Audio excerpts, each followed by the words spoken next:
Bakita Radio News. Government 6-member committee to investigate the rape, murder and looting in Tehran hotel by armed men in July says it has started obtaining some evidence. Some committee comprised of the National Security, Police, Military Intelligence and other officials from ministries. Chairperson of the committee, Martinson Otromoy, told journalists on Thursday that they are still waiting for more proofs. We have covered enough ground. We have interviewed so many people and we continue to interview so many people. We have obtained enough evidence. Some of the victims were foreigners. It doesn't mean that all the foreigners we have not had access. We have already made contacts with some foreigners. Others, we could not trace them. And I think the investigators are talking to them, okay? We want to make it public in case we want to speak to additional witnesses, local witnesses, employees of Tehran Hotel. Even employees of Tehran Hotel, we have already interviewed them because the management brought their names and they are being interviewed. Otromoy calls on the witness to come with more facts and that the findings of the inquiry would be credible and be made public. These are very professional people. We do our job because a report is not something you can doctor. A report is you get the evidence you get from the people. Philan said this and this one said this. They're all in the report. Then the committee will just make analysis of the information. Then out of the analysis we come with our findings. I can promise you that when you read the report, I think you can think twice after that. Armed men at Tehran hotel raped 8 workers, looting property and murdered a journalist in a cool blood during the fighting in July. Last month, 8 agencies asked the government to hold accountable those who committed atrocities against the 8 workers in the country. Bakita Radio could not reach government and opposition for comments. South Sudan Women Monthly Forum, in collaboration with partners on Wednesday in a roundtable meeting, discussed ways of resolving the current crisis in the country. The discussion was under the theme, "Let us stand up strongly for peace and stability." Coordinator of the forum, Betty Sunday, says the seminar focused on the resolution of the conflict in South Sudan.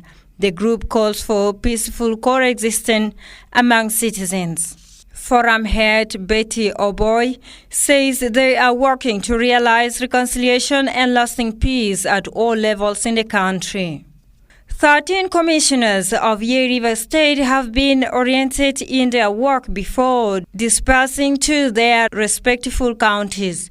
State Information Minister Stephen Ladu Onesimo says the commissioners are highlighted about SPLM policies and vision, security, intergovernmental linkages, and ways of letting revenues to develop the counties. He added that the state governor, David Lokonga Moses, told the commissioners that they have all the powers to execute programs in their respective counties. They are going to bring a new perspective and a change in the face of the Ye River State government. And the governor also assured them that they are different political entity. They have all the powers and to execute programs pertaining to their respective counties. Lado says it is now for the state citizens to honor, respect commissioners and develop their counties. For all the people of Ye River State to have a collective mind, a collective vision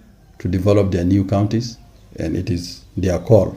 So they should honor it and they should respect their counties and they should develop it to the potential of that. The governor also assured the commissioners that Ye River State is not poor. Ye River State has a lot of resources. All the counties that have been established have resources. The first resources that is the human resources, human capital. Then the second resources are other financial resources that are available within there. It's just the commissioners have to go with all the executive directors to work to organize their communities and develop them towns. And this is, as a result, the vision of Dr. John Garang Jumabior, the chairperson of the SPLM, envisioned that taking town closer to the people. Ye River State government organized the orientation program on Wednesday.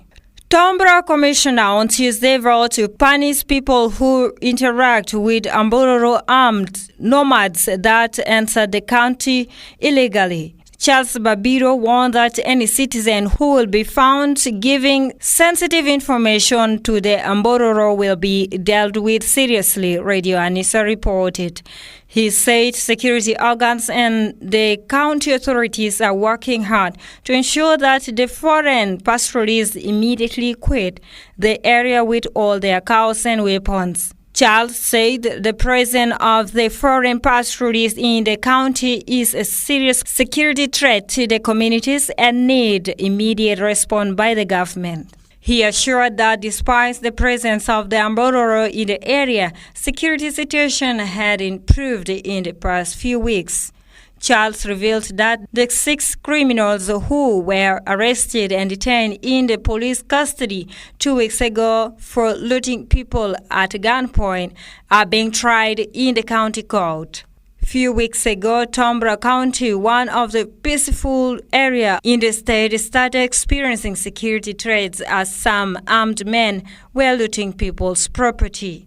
Unnecessary gunshots were also reported with casualties. Radio Bakita 91 FM, the voice of the church.